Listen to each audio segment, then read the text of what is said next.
يا أيها الناس قد جاءكم برهان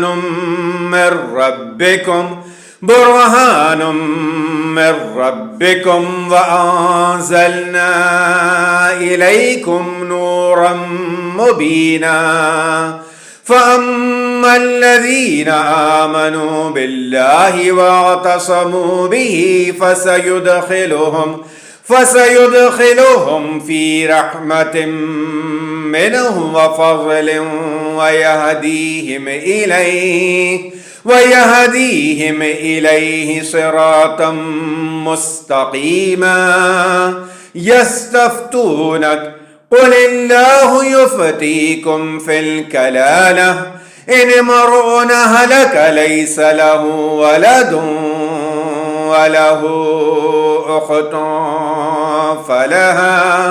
فلها نصف ما ترك وهو يرثها إن لم يكن لها ولد، فكانت اثنتين فلهما الثلثان مما ترك، وكانوا إخوة رجالا ونساء